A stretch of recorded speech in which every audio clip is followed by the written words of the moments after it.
this land of Nairobi. Kumtumikia yeye katika nchi hii ya Nairobi. The metropolis of Nairobi. Maeneo mazima ya Nairobi. And for those who don't know the statistics of Nairobi, na kwa wale ambao hawajui zile takwimu za Nairobi, we have over 5.5 million people. Tuna zaidi ya watu milioni 5.5. The city of Nairobi also captures the environs at the river. Jiji la Nairobi pia linakusanya viunga vyake kama Athi River, Kitengela. It goes as far down to parts of Kiambu. Inaenda umbali kama sehemu za Kiambu, Githurai. Goes down to Kikuyu. Inaenda kote chini Kikuyu. And even now gets up to Ngong. Na hata inakuja hata Ngong. So it's a very vast area. Kwa hivyo ni sehemu ambayo ni pana sana. And that's why I'm saying it's an onerous responsibility. Ndio bana nasema ni majukumu mazito. Because it's not an easy thing to serve the Lord at such an enormous place. Because of this ministry is jiji la Nairobi pia linafanyika kwa mahali ambapo kuna ile makao makuu ya huduma hii. So you can imagine how sensitive it also is. Kwa hivyo unaweza kuasikia jinsi ilivyo nyeti pia. You know, I keep telling the bishops of Nairobi. Kila mara waambia maaskofu wa Nairobi. You know, you are the only bishops in this ministry. Mnajua kwamba nyinyi ni maaskofu pekee katika hii huduma. That when you go before the Lord, you don't need to be introduced. Kwamba mnapoenda mbele za Bwana mhitaji kutambulishwa. The Lord knows each and every one of you. Bwana anajua kila mmoja wenu na jina lake. And even knows the altar or the region in which you serve. Na hata anajua madhabahu ama eneo ambalo mmetumikia. But I bless the Lord so much. Lakini nabariki Bwana sana. I want to thank Deputy Bishop Aurelia. Ningependa kumshukuru naibu askofu mkuu Aurelia for the invite that came this morning. Kwa ajili ya mwaliko ambao ulikuja asubuhi ya leo. When you hear her saying she was not sure whether I was coming. Wakati unamsikia akisema kwamba hakuwa na uhakika kama anakuja. It is very true. Ni ukweli kabisa. Because she invited me at 4 a.m. Kwa sababu nadhania nimeandika saa 10 asubuhi. And when I read the message, na niliposoma ujumbe, I had already other programs planned lined up. Tayari nilikuwa na ratiba ambazo zimepangana. So I had to reorganize myself. Kwa hivyo ilibidi nijipange upya. I was planning to go to Dandora. Nilikuwa napanga kwenda Dandora. Then from Dandora I would go to Gomongo. Na kisha kutoka Dandora niende Gomongo. Then from Gomongo I now go and teach again in Dandora. Na kisha tena kutoka Gomongo niende nihubiri tena Dandora. So now I had to reorganize myself. But the Lord has helped me. Lakini Bwana amenisaidia. I've just come from the Gomongo altar. Nimetoka tu kwa madhabahu ya Gomongo ambayo yamesonga. They are moved to a new place, so they wanted us to go and let me use the word establish it or anoint it. Wamehamia mahali pageni na kwa hivyo walitaka sisi twende pale tukatie wakfu. Tukatie wakfu, yes, that's good. So that's what we did. Kwa hivyo hicho ndicho tulifanya. Then we headed here. Na kisha tukakuja hapa. It has taken us almost an hour and a half to get here. Nimechukua karibu saa 1:30 kufika hapa. But I'm here now. Lakini niko hapa sasa. I want to thank you for your patience. Ningependa kuwashukuru kwa subira yenu. I know it is late, it's almost 3 o'clock. Najua imechelewa sana, ni karibu saa 9 mchana. And I want just to share with you a message of encouragement. Na ningependa kuwashiriki tuna nyinyi ujumbe wa himizo. And as I do that, I will share with you my support. Na ninapofanya hivyo pia nitashiriki na nyinyi mchango wangu. That we are together. Kwamba tuko pamoja. The journey may look long. Safari inaweza onekana kuwa ndefu. The distance may look far. Ile umbali unaweza kuwa uonekana umbali sana. But it's never too far for the Lord. Lakini haijawahi kuwa umbali kabisa kwa Bwana. When Senior Deputy Bishop Aurelia enumerates the number of times she's moved.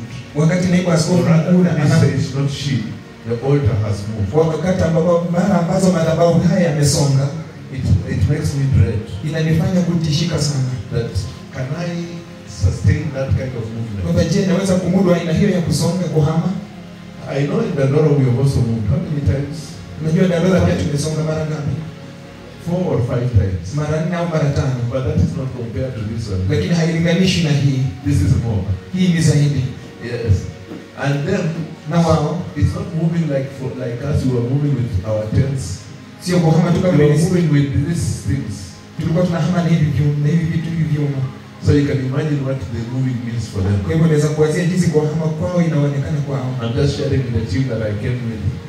The movement has been more let me use the word traumatizing or involving. Kwamba imekuwa ya kusonga ya kuficha mawazo sana. Because you can imagine breaking down this that you've raised. Unaweza kuanzia kushusha hiki kitu ambacho umejenga and then raising another one again. na kisha kujenga nyingine tena. It's quite challenging. Ni ya changamoto sana. And today I want to just tell you, Na leo ningependa tu kuambia the city of Nairobi is with you. mji wa Nairobi uko pamoja na nyinyi. You may think you're very far. Unaweza dhania kwamba mko mbali sana. No. Hapana. Nairobi, you're part of Nairobi, part and parcel of Nairobi. Nyinyi ni sehemu ya Nairobi. We have planned having a crusade in Ngong for some time. Tumepangia kuwa na crusade hapa Ngong kwa muda mrefu And it has not just happened. na haijatendeka tu. But I'm looking at it and in reflection I'm asking myself, probably the Lord wanted you to move to a proper place. Lakini naangalia na kuanzia katika kuanzia nasema labda Bwana alitaka msonge mahali ambapo ni pazuri. Why do I say a proper place? Mbona akasema mahali ambapo panafaa? If what I have heard about this place that you're speaking of, Ikiwa kile ambacho nimesikia kuhusu mahali ambapo mko kwa sasa, kile ambacho kinaongelewa, it will take what I will refer to a lifetime for you to move. itachukua kile ambacho nitaita kwamba itachukua maisha yote nyinyi kusonga. Yani mtoke hapo. Nyinyi From there. Nyinyi kutoka hapa. Sio hapo. Kutoka hapo. Yes. Hallelujah. Hallelujah. What do I mean? Je, namaanisha nini? When you get a 99-year lease, my friend, Unapopata ile kodi ya miaka 99, you can even build a permanent house there. unaweza jenga hata nyumba ya permanent pale Without worry or fear of being demolished. bila kuwa na wasiwasi ya kuhamishwa ama kubomolewa. So I'm saying maybe probably the delay in having this crusade was because the Lord wanted you to move to a better place. Na ndio maana nasema labda kucheleweshwa huku kwa crusade hii, labda Bwana alitaka umwe mahali ambapo panafaa. Then we can launch it in a very big way. Na kisha tunaweza izindua sasa kwa njia kubwa sana. When you have your own place, I would call it 99 years, I will say permanent. Miaka 99 nitaita mahali papo pa kudumu kabisa. Many of us who are in altars, we have 5 to 10 years lease. Wengi wetu ambao tuko katika madhabahu tumepewa muda wa miaka 9 wa kukodi. Tano ama 10. But here it is 99 years. Lakini hapa ni miaka 99 ya nguvu sana. Hallelujah. Hallelujah. So, brethren, Hivyo mandugu, I want to share with you this story. ningependa kushiriki na nyinyi hadithi hii. There is someone in the Bible. Kuna mtu katika Biblia He had a burden for the house of the Lord. alikuwa na mzigo sana kwa ajili ya nyumba ya Bwana. This burden led him Mzigo huu ulimfanya to do certain things. kufanya vitu fulani. I want to take you through that story. Ningependa kuwapitisha katika hiyo hadithi. And I don't want to reveal him before I talk about Na it. sitaki kumjulisha kabla nimzungumze kuhusu yeye. He's one person who was very Ni dedicated. mtu fulani ambaye alikuwa amejitolea sana. Very dedicated. Alikuwa amejitolea sana. He lived in a hostile environment. Aliishi mahali ambapo kuna fujo sana. But he hostile, yani, Mahali ambapo kuna wadui kabisa. yes. To the extent that he had to plead for favor. Kwa kiwango kwamba ilibidi asili kwa ajili ya kibali apate alilie kibali for favor of the Lord. kwa ajili ya kibali kutoka kwa Bwana. And the Lord granted that favor. Na Bwana akampa hicho kibali. And even when the Lord granted him that Na hata favor, Bwana alipompa hicho kibali, he did not take it that it was for granted that the favor had been granted. hakuichukulia hivi kwamba ukibali kilikuwa kimepewa yeye. He continued depending and relying on the Lord Aliendelea kumtegemea Bwana kabisa for everything that he did. kwa kila kitu ambacho alifanya. And when you read about him, Na unaposoma kuhusu yeye, you realize how dedicated this person was unagundua jinsi mtu huyu alivyokuwa amejitolea in the service of the Lord. katika huduma ya Bwana. So as I'm encouraging you, I want to say this. When Let we- us have that heart. Ninapowatia moyo, nataka kusema kwamba wachini tuwe na moyo huo, Because the journey that you're going to begin, kwa sababu safari ambayo unaenda kuanza, the truth be told, is not going to be an easy ukweli one. msema kwamba haitakuwa ile safari ambayo ni rahisi. Sorry, let me correct it. Wacha nirekebishe hivi. The journey that you have begun, because you already begun, Safari ambayo mmeanza, kwa sababu mmekwisha anza, is not going to be a journey that you'll find it easy going. si safari ambayo mtaipata kwamba itakuwa ya rahisi kuitembea. There are people who are going to challenge you. Kuna watu ambao wanaenda There kuwaekea are people who are changamoto. going to fight you. Kuna watu ambao wanaenda There are people who kuwapigana. are going to plot against you. Kuna watu ambao wanaenda kupanga njama dhidi yenu. But hold it on. Hold on to the Lord. Lakini shikilia tu kwa Bwana. If it's about the Lord, He will fight. Kama ni kuhusu Bwana atawapigania. Just depend on Him. Mtegemee tu yeye. When it may look like you are lonely, Inaweza kuonekana kwamba wewe uko pweke. I want to encourage you. Ningependa kuwatia moyo Always know that there is a God in heaven. kwamba kila mara jua kwamba kuna Mungu mbinguni, God the creator. Mungu muumbaji, And he's all providing, he's all protecting, he's all na fighting. yeye ni wa kupeana vyote, ni wa kupigania wote, ni ndugu wenu wa kupeana, ni wa kutwalia zote. Let's read the book of Nehemiah. Tusome kitabu cha Nehemia. I want to start from chapter 1, verse 1. Nataka kuanzia mstari wa kwanza sura ya kwanza, But I'll skip from place to place. lakini itaruka kutoka sehemu hadi sehemu. The words of Nehemiah, son of Hakaliah, Maneno ya Nehemia mwana wa Hakalia in the month of Kislev, katika mwezi wa Kisleu in the 20th year, katika mwaka wa 20, while I was in the citadel of Susa. wakati nilikuwa ngomeni katika jumba la kifalme la Shushani. Verse 2. Mstari wa pili. Hanani, one of my brothers, Hanani mmoja wa ndugu zangu came from Judah alikuja toka Yuda with some of the other men. akiwa na watu wengine, I questioned them about the Jewish remnant that had survived the exile, nami nikauliza kuhusu mabakia ya Wayahudi wale ambao walinusurika kwenda uhamishoni, and also about Jerusalem. na pia kuhusu Yerusalemu. They said to me, Wakaniambia, those who had survived the exile are back in the province are in deep trouble and disgrace. wale walionusurika kwenda uhamishoni ambao wamerudi wale walionusurika kwenda uhamishoni wako katika taabu kubwa na aibu.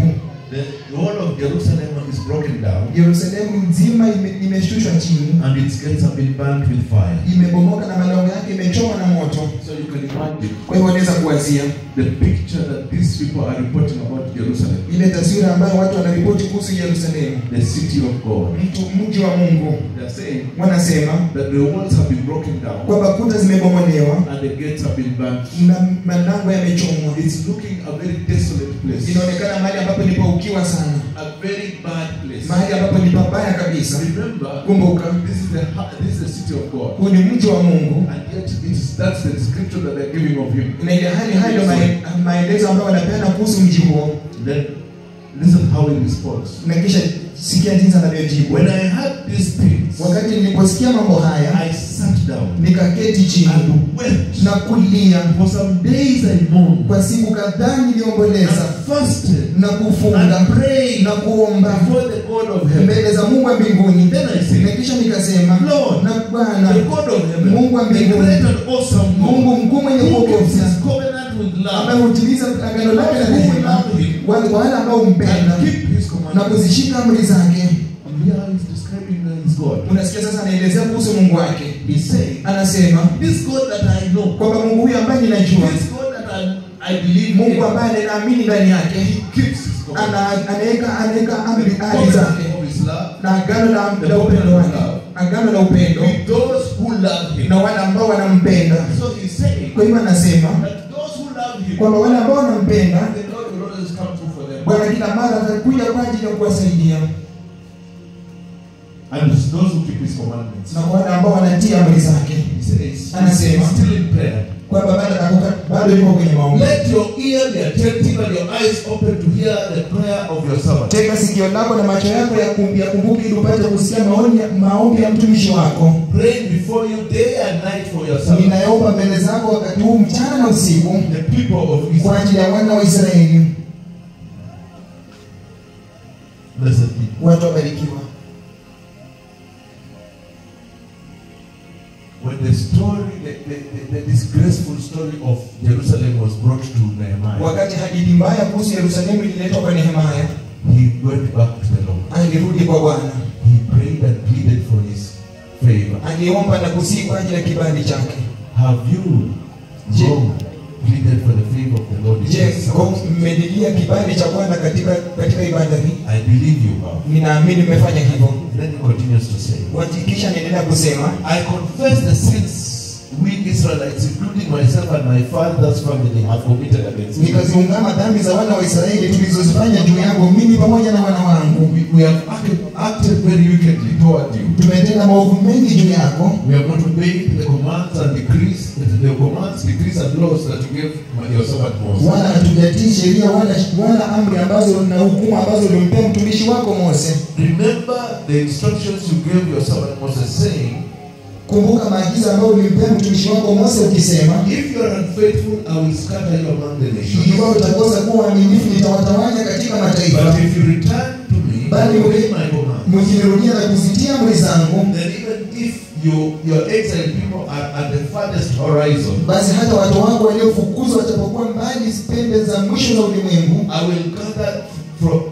gather them from there and bring them to the place I have chosen as a dwelling place for my name. Nitawakusanya kutoka huko na kuwaleta mpaka mahali pale ulipochagua ili kuliweka jina langu hapo. Even if Ngong looks very far from Nairobi, hata Ngong inapoonekana kwa mbali sana toka Nairobi, I will gather the people of Ngong to a place where I call my dwelling house. Nitawakusanya Ngong hadi nitakusanya watu wote wa Ngong hadi mahali ambapo nitaita mahali pangu pa kuhekalika, where my name will be known, mahali ambapo jina langu litajulikana.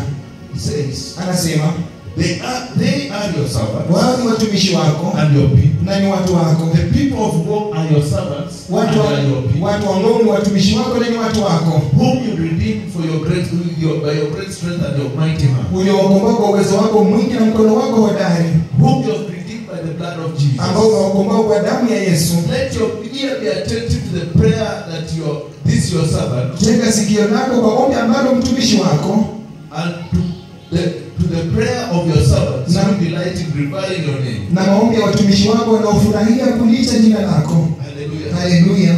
Let this prayer, wacha ombi hili catch your ears, lishike masikio yako. Let also the prayers of the saints in Ngong also catch your ears. Wacha maombi ya watu wote wateule wote katika Ngong pia yafikie masikio yako. So it's not only the bishop who's praying, kwa hivyo si askofu pekee yake tu ambaye anaomba, the pastors who are praying, si wachungaji tu ambao wanaomba, the saints of God who are also doing this in prayer. Ni wateule wote wa Mungu pia ambao kwenye maombi na kufanya maombi haya. Hallelujah. Hallelujah.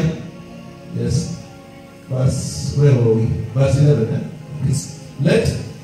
Lord, let your ear be attentive to the prayer of your servant. Bwana nakusihi litege sikio kwa ombi la mtumishi wako. To the prayer of your servants who delight in reviling your name. Na maombi ya watumishi wako wanaofurahia kuliita jina lako.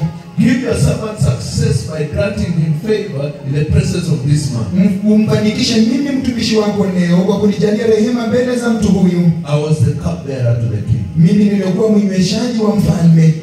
So Nehemiah, kwa hivyo Nehemiah has received a report. Amepokea ripoti that his hometown, kwamba nyumbani kwake Jerusalem is in that state of disgrace and desolation. Iko katika hali ya kuharibiwa kabisa na ukiwa. And when he hears this, na anaposikia haya, he cries and mourns to the Lord. Analia na kumwomboleza Bwana. And fasts na kufunga. And then brings this prayer, this appeal to the Lord. Na kisha analeta ombi hili, analeta rufaa hii kwa Bwana. Remember, kumbuka, who is Nehemiah? Nehemiah ni nani? Nehemiah is a cupbearer in the king's palace. Nehemiah ni mnyweshaji katika kasri la mfalme. Let me explain to you. Wacheni niwaelezee mnyweshaji ni nani. A cupbearer, mnyweshaji, is the one who carries the cup of the king. Yule ambaye anakibeba kikombe cha mfalme. And when the king, before the king takes any drink, na kabla mfalme anywe kinywaji chochote. Mnanisikia? Before the king takes any drink, kabla mfalme anywe kinywaji chochote, the first person to taste that drink is the cupbearer. Mtu wa kwanza kuonja hiyo kinywaji ni yule mnyweshaji. So if there is poison in that drink, the cupbearer is the one to die first. Kwa hivyo kama kuna sumu katika hicho kikombe, mtu wa kwanza kufa ni yule mnyweshaji. Meaning, kumaanisha is the one who is standing in place of the king in case of death. Ni yeye anasimama mahali pa mfalme kama kuna kifo. There is somebody who was planning or plotting to kill the king, he will kill the cupbearer first. Kama kuna mtu alikuwa anapanga kuua mfalme, alikuwa na njama kuua mfalme, ataua mnyweshaji kwanza. That shows how lowly his life was valued. Inaonyesha jinsi ambavyo maisha yake yalikuwa yamechukuliwa kiwango cha chini sana. He was not, yeye akikufa tu anasema cupbearer, let's bring another cupbearer, let him sit there. When akikufa anasema tuache tumlete mnyweshaji mwingine, acha aketi pale. So his service in the house of the king is mediocre. Let's use the word mediocre. Utumishi wake katika nyumba ya mfalme ni ule utumishi wa kiwango cha chini kabisa. It is critical, it is essential. Ni ya maana sana. But it's something that they can, if he dies, they'll bring another one. Lakini kitu ambacho ikiwa atakufa watamleta mwingine. See, it's not like a general. Yeye si kama generali. That it has to be protected, has to be taken care of. Anapaswa kulindwa, anapaswa kushughulikiwa, hapana. Huyu anaishi, I would say, kioe hai hapo tu. Anaishi kioe hai hapo tu. Hallelujah. Hallelujah. Praise the Lord. Bwana asifiwe. That's the position of this man. Hiyo ndio nafasi ya huyu mtu. And look at the burden he has for his kingdom. Tazama ule mzigo ambao ako nao juu ya ufalme wa kwao. So, kwa hivyo, this Nehemia huyu it's not his position in the church that caused him to cry for the house. sio nafasi yake katika kanisa ambayo ilimfanya kulilia nyumba. No. Hapana. If you look at the position he had in his family, Nikiona tazama nafsi ambayo hiyo na nafasi ambayo alikuwa anashikilia. mere couple, Ni mnyweshaji tu. Mnyweshaji. up there, they call it up there. Wanamuita mnyweshaji. So he has no serious position. Kwa hivyo hana ile nafasi ya kumaanisha. Why am I saying this? Mbona nasema hivi? So it doesn't matter what position you hold in the world. Haijalishi kila nafasi yote ambayo unashikilia katika The jamii. house of the Lord, you have a very critical role. Katika nyumba ya Bwana una kazi nyeti sana. Whether it's a bishop, Ikiwa ni naibu askofu mkuu, overseer, mwangalizi, pastors, wachungaji, leaders, or viongozi, even a member of the ama congregation, hata tu mshirika, you have a role to play. unayo jukumu la kufanya. Play that role. Fanya hilo jukumu. Don't overlook the role you have to play. Usipuuze ile jukumu ambalo unafaa kufanya. Hallelujah. Haleluya. I want to jump to chapter 3. Ningependa kuruka hadi sura ya 3. But let's start with chapter 2, verse 11. Wacha tuanzie sura ya 2 mstari wa 11. Having prayed, let me cut this because of time. Having prayed, he sought favor from the Lord, and the Lord gave him favor. Baada ya kuomba akatafuta kibali kutoka kwa Bwana na Bwana akampa kibali. And then he now sets out to rebuild the house and the wall in Na Jerusalem. kisha akatoka kwenda kujenga ukuta wa Yerusalemu. But before he does that, Lakini kabla afanye hivyo, look at what he does. tazama kile ambacho anafanya. Nehemiah chapter 2, verse 11. Nehemia sura ya 2 mstari wa 11 anasema, I went to basi Jerusalem, nikafika Yerusalemu, and after staying there for 3 days, na baada ya kukaa huko siku 3, I set out during the night with a few others. nikaondoka usiku pamoja na wengine wachache. I had not told anyone what my God had put in my heart Wala to do for Jerusalem. Sikumwambia mtu neno hili alilolitia Mungu wangu moyoni mwangu nilitendee kwa ajili ya Yerusalemu. So look at the way he goes about it. Lakini sasa tazama jinsi ambavyo anajiendeleza He kuhusu. has a burden for the wall in Jerusalem. Anao mzigo kwa ajili ya ukuta wa Yerusalemu, And he knows na anajua that this burden is his. kwamba mzigo huu ni wake, It is his. ni wake. When he shares with somebody, mtu ataanza kusema vitu vingine. Anaposhiriki na mtu mwingine, mtu ataanza kusema vitu zingine. The question for you and I today here is, Swali lako la wewe na mimi do hapa you have a ni, burden for the altar in God? je, unao mzigo kwa ajili ya madhabahu Ngong? Your personal burden. Mzigo wako wa kibinafsi. Do you have that burden? Je, unao huo mzigo? Because when you listen to what Jeremiah does here, Kwa sababu unaposikiza kile neno haya anafanya hapa, the way he acts, jinsi ambavyo anajiendeleza, he's taking it personally. anaichukulia kibinafsi, That this is between me and God. kwamba hii ni kati yangu mimi na Mungu. He's not sharing it. You look, let us read. Let's continue. Wacha tusome. He says, Anasema, I had not told anyone what my God had put in my heart to do for Jerusalem. sikuwa nimemwambia mtu yeyote lile ambalo Mungu alitia ndani ya moyo wangu kulitendea Yerusalemu. There were no mounts with me except the one I was riding on. Wala hapakuwa na mnyama ila tu yule ambaye nilikuwa nimempanda. Meaning he did not come with fanfare. Eh? Kumaanisha hakuja na ile fahari. He came, sitaki kusema alinyemelea, but he came silently. Let me use that word. He came silently. Alikuja kwa unyamavu. Hallelujah. Haleluya. Then he says, Na kisha anasema, and look at what he does. na tazama kile He ambacho does not anafanya. go to visit the walls of Jerusalem in the day. Haendi kutembelea kuta za Yerusalemu wakati wa mchana.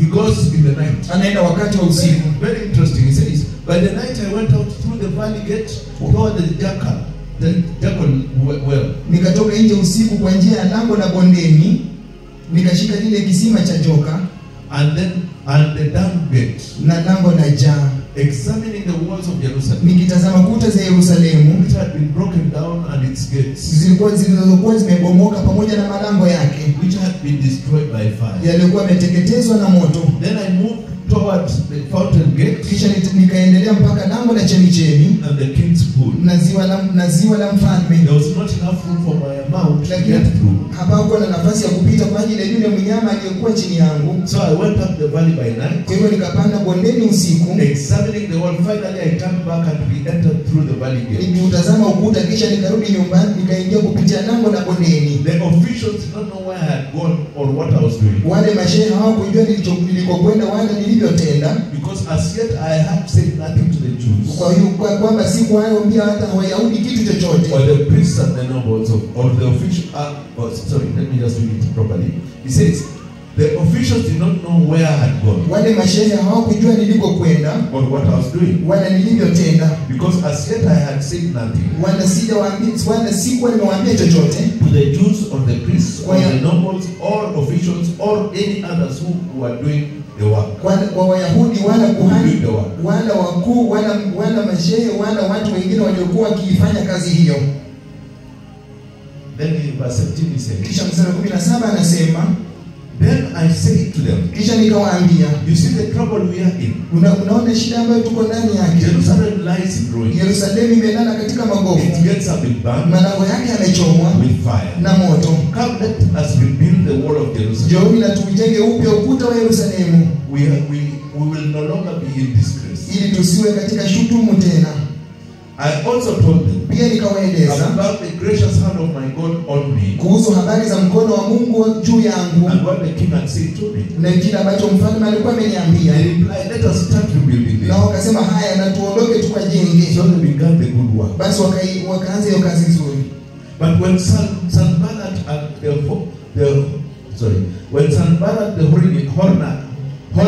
Horonite Lakini wakati Sanbalati Mhoroni and Tobiah the Ammonite, na Tobia mtumishi wake official and Geshem the Arab, heard about na it, Geshemu Mwarabu waliposikia, they mocked. walitucheka na They kutudharau. ridiculed us. Walitudharau. What is it that you are doing? They asked. Ni nini hiki ambacho mnafanya? Waliuliza. Are you rebelling against the king? Je, mnaasi dhidi ya mfalme? Excuse me.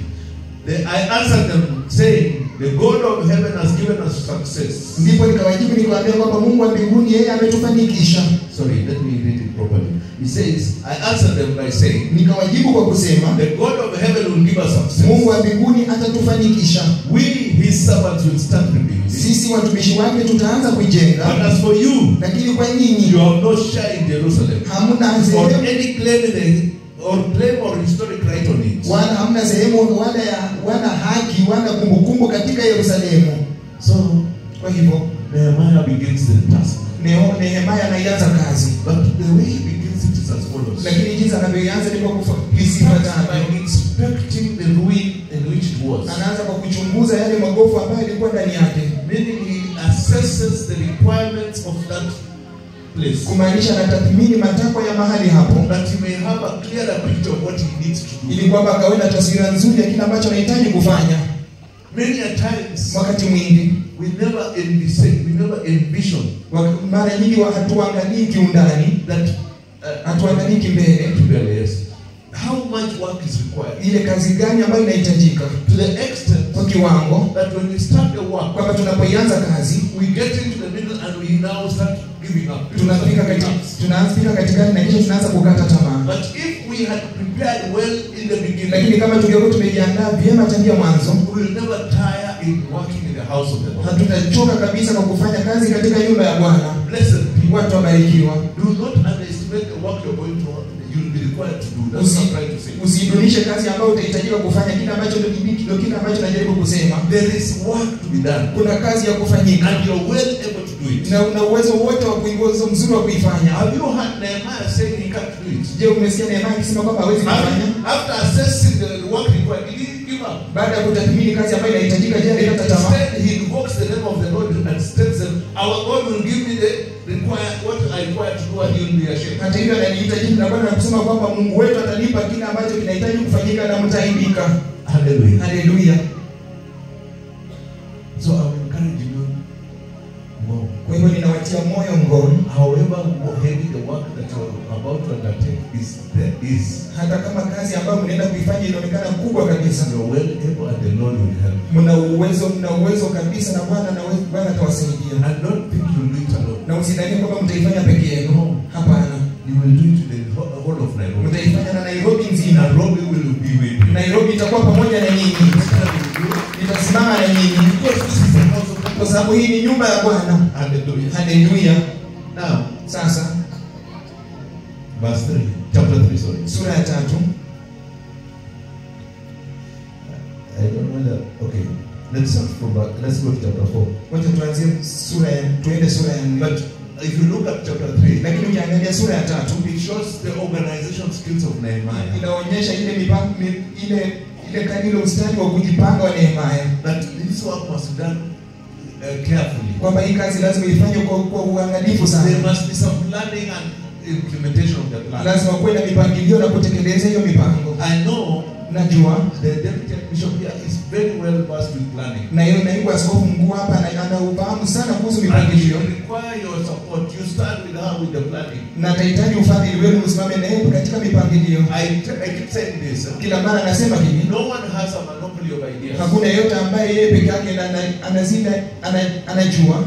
Let me give an example. Wacha nipeane mfano. I will tell you for a fact. Wacha niwaambie kwa sababu kweli. When you talk of tunataka kujenga 5 by nyumba ya 6 by 10. Unaposema kwamba unataka kujenga nyumba ya 6 by 10, 6 by 10, 6 by 10 ama 50 by 40. ama 50 by 40. Mimi nataka nionyambie inatoka hapa inafika pale. Usiniambie 50 by 40. Sio 50 by 40 ni nini? You understand me? Mnanielewa? I do not have the capacity to understand measurements. Sina uwezo uwezo wa kuelewa yale vipimo. So when you tell me 50 by 40, ati itakuwa 50 by 40, I'm not asking. 50 by 40 is 50 feet, is 50 meters. Kwa hivyo ukiniambia 50 mara 40 je, utajiuliza ni mita, ni futi? I will ask you, sasa nionyeshe 50 ni kutoka hapa inafika hapa. Oh, okay. Alafu 40 inatoka hapa, so that I have a picture of what size you're talking about. Kwamba nikawa na taswira ile kiwango ambacho nazungumzia. The same thing I'm saying here. Vile vile nasema hapa watu wamebarikiwa. In chapter 3 you will understand that people brought in their expertise in building that, reconstructing that wall. Unaposoma hiyo sura ya 3 utaona kwamba watu walileta ustadi wao katika kujenga huo ukuta. The deputy archbishop will not have the whole expertise. Na naibu askofu mkuu hatakuwa na ustadi wote. He will require you to chip in with ideas, with even other suggestions. Atahitaji mwingilie kati na maoni yenu na hata maoni yenu ambayo mko nayo. I can even imagine the following. Naweza kuanzia yafuatayo. I know you may know people who can transport, for example. Najua mnaweza kujua watu ambao wanaweza safirisha kwa Or mfano. supply certain items that you need for that new altar. Ama kupeana vifaa ambazo mnahitaji kwa ajili ya madhabahu hayo mapya. She will rely on you for that kind of knowledge and information. Atakutegemea kwa ajili ya ufahamu huo na taarifa hiyo. She may not have the capacity to negotiate certain things. Anaweza kosa uwezo ili wa kujadili kupata mambo fulani, vitu fulani. But you may be you are in that position. Please just support her. Lakini wewe uko katika Support the house of Lord, don't support her. Support the nyumba ya Bwana. Usimama na nyumba ya Bwana. Hallelujah. Hallelujah. If you look at Nehemiah, Ikiwa unatazama Nehemia, he never did it alone. hakuifanya peke yake. He did not do it alone. Hakuifanya peke He yake. embarked on working with the people that are there. Narudi katika kufanya kazi na watu ambao wako pale. And you are here. Na mko hapa. Or are you not here? We are here. Asante. So it's you. Kwa hivyo ni nyinyi. The Lord is looking toward to. Bwana anawatazamia nyinyi. That you are the people who will now do this work for the Lord. Kwamba ni nyinyi watu ambao mtafanya kazi hii kwa ajili ya Bwana. Even if Nairobi comes in. Hata kama Nairobi itakuja, But this is for the glory of the house in Ngong. lakini hii ni kwa ajili ya utukufu wa nyumba ya Bwana Ngong, Where you fellowship. ambapo mnashiriki. Where you call home. Mahali ambapo mnaita nyumbani. Many of you may be referring to it as my home church. Wakati My home church. wengine wenu mnaweza kuwa mnaita kanisa la nyumbani. Hallelujah. Hallelujah. Now, Sasa verse chapter 4. sura ya 4